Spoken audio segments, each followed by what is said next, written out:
Today we're standing before you because yesterday, basically every single party in this parliament said that they'd had enough of the secrecy of this Albanese Labor government.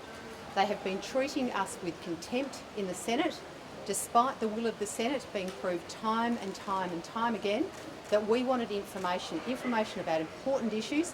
The government continued to refuse to give it to us. And on the back of a motion moved by Senator David Pocock, we forced the government to actually accept responsibility for their lack of transparency and accountability to the Australian public about really important issues. I mean, this week we saw the government come kicking and screaming because they were forced to provide an incoming government brief that showed that their energy policy was in a complete state of disarray and that energy bills are going to go up. We saw by forcing them through estimates that despite the promises of the Prime Minister that when you visited your GP it would be for free, we found out that the cost of going to your GP, your out-of-pocket costs are only going to continue to go up. The Centre for Public Integrity gave the Albanese government a fail when it came to transparency. So yesterday in the Senate, we moved a motion that was moved by David Pocock and supported by every single person in the Senate, with the exception of the Labor Party, to say that they need to turn up to question time and answer more questions every day until they comply with the order that the Senate has demanded that they comply with.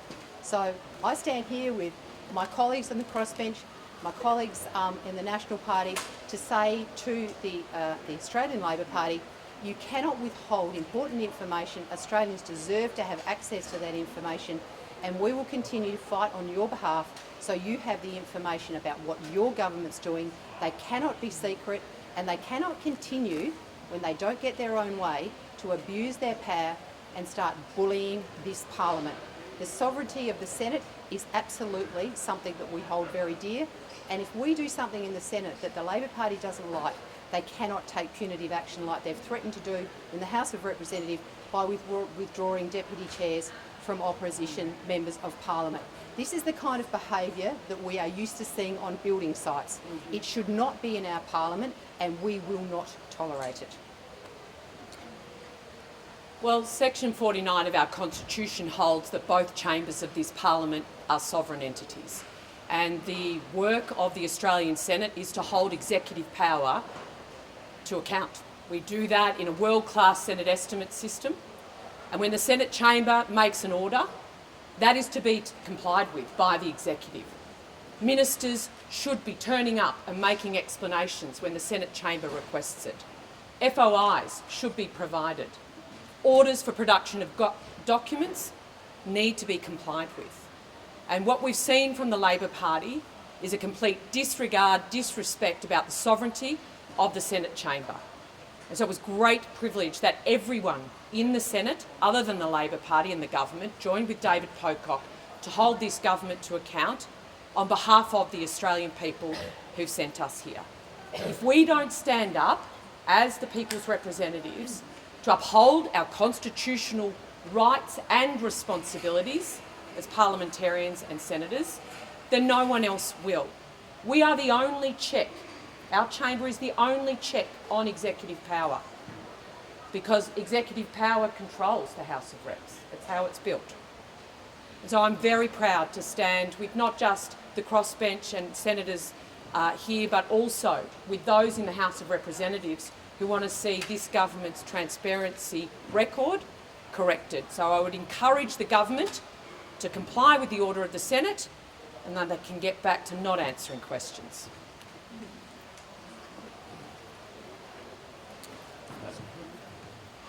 The Albanese Labor government promised a huge amount in opposition about ending secrecy, about being more transparent, and yet when the numbers were crunched in the last parliament, they were more secretive than the Morrison government. And as a senator seeking information that is in the public interest, they continually deny Senate orders, and they claim cabinet in confidence, which is contrary to ODGERs, to Senate standing orders, and contrary to what they said in opposition. And so our message to the Albanese Labor government is, do what you said you would do. You promised transparency. and yet you're one of the most secretive governments in the last 30 years. It is not good enough. Specifically on the Briggs review into government board appointments, I'd like to thank Sophie Sconce for her work on this. This is a problem in this place, Jobs for Mates, and it's something that I hear from so many Canberrans who have concerns about it. They've been sitting on this report for 2 years now. In that time, we've seen a number of appointments which may or may not have been based on merit. I think until this is released, there are very serious questions about the government's commitment to actually ending Jobs for Mates. I want to say something. A lot of this has come about because of the Briggs Review, which the government has not made public yet.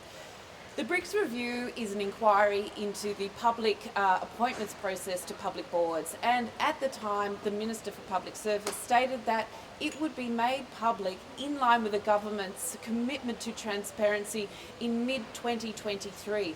So 2 years on, the government has had 2 years to consider this inquiry, this report, and yet they are still refusing to make it public. The reason that the inquiry was done in the first place, because the government had said that they wanted to end the Jobs for Mates culture that had become all too common in Canberra. We stand with them on that.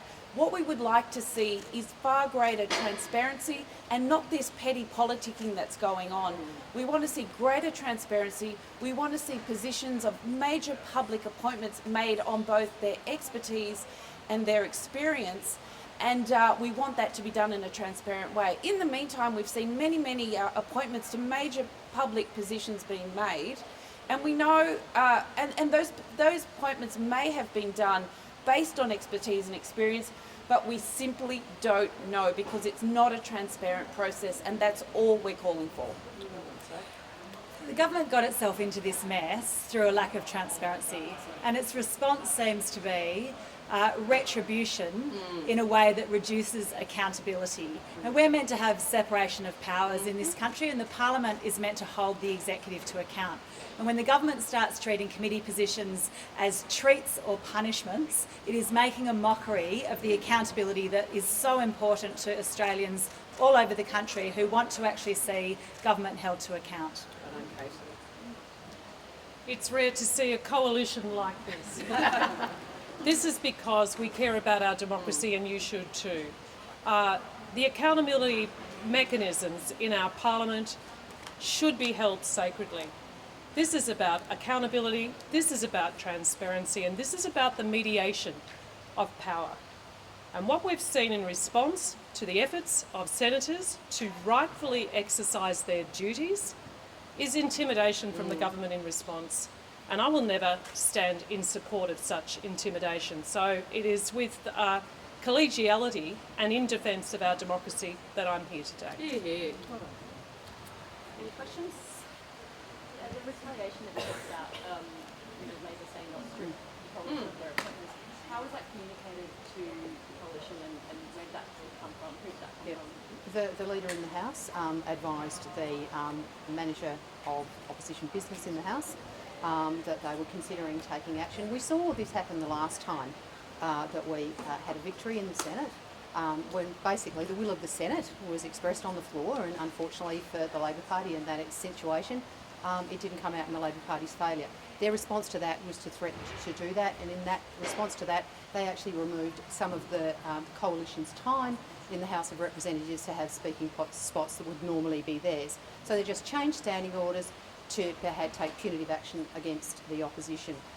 So yesterday we have seen more threats to escalate the kind of punitive measures that they're taking against the opposition. And, you know, quite frankly, if they want to bully people on building sites, that is completely unacceptable. And equally, they should not be allowed to be bullying people in this place. I mean, we were sent here by the people that elected us, and for the Labor Party to think that they can interfere with the operations of the Senate by actually threatening and abusing their power in the House of Representatives.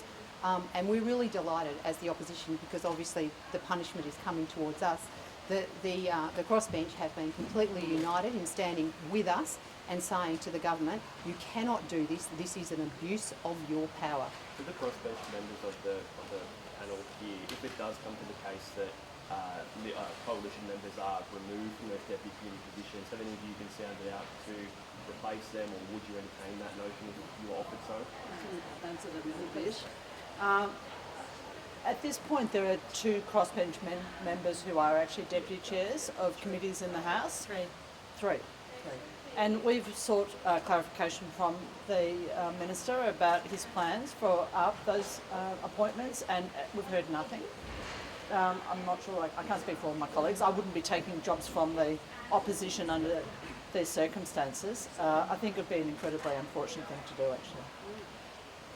I think it speaks a lot about solidarity, that you see the diversity of political views here standing up for our parliament. And the fact that the Prime Minister thinks that he can intimidate senators into behaving as he would want them to behave by threatening House of Representative colleagues, I says everything you need to know. Behind the sweet smile of our Prime Minister, there lies a hardened union man who's prepared to do anything it takes to get his way and to make sure his government's decisions aren't made public. And we've seen it, as Senator Pocock's made very clear, through a whole range of incidents. I was just going to say that the committees do really incredibly important work. So to kind of sabotage that in some way is not a great move by the government. Senator Ruskin, since that communication between Tony Burke and Alex Hawke, has there been any more word? Have they said that they're backing down? Is it still standing that they might take these chairs? Well, we haven't heard any. Well, I haven't heard any more. Obviously, there are constantly activities going on in the other place. But what we're really hopeful of is by coming out for their abuse of power, that hopefully they'll realise that what they're doing is trashing our democracy, trashing the conventions of this parliament. And, quite rightly, as was just said, I mean, the committee work of this place is so important, and it's about the balance of views that sit around those committees to make sure that we are actually prosecuting issues in a balanced way that represents the representation that we are of the people of Australia who elect us. So we're really hopeful, and maybe this press conference and the views that have been expressed by so many people at this conference maybe might make the Labor Party realise that what they're doing is very foolish, because I think Australians would rightly be absolutely disgusted that their government would seek to behave like this when quite clearly the will of the people that they have put in this place is being overturned by the bullying tactics of the government. On a separate matter, the inquiry into the environmental reforms has been pushed out until March. Is there any chance that the coalition would negotiate with the government before that reporting date? Well, obviously, we want to make sure that we've got environmental laws in this country that serve Australia and Australians' best interests. So, obviously, we will continue to talk to the government when they come up with sensible proposals. But obviously, this is a long negotiation about a very important set of reforms that are being proposed. I won't, move into the lane of the Shadow Minister of Environment, who's doing an exceptional job in negotiating with the government. But I mean, quite frankly, the government has only just come to the table with a full suite of information about what they're proposing, and obviously we look forward to making sure that we hold the government to account to make sure that those reforms are in the best interest of Australia. Do you think the end of the year timeline is feasible though? Well, obviously we hope everyone's working very hard to make sure that we get the changes that we need, because we need Australia to have environmental laws that obviously protect our environment, but also make sure that we are a prosperous and productive country, and that the red tape and green tape that's unnecessary is got out of the way. Senator Russell, again on a different matter, if I could, as an opposition health spokesperson, do you share the views expressed by Andrew Hastie, Barnum Joyce and so forth as Priya's law as it pertains to late-term abortion?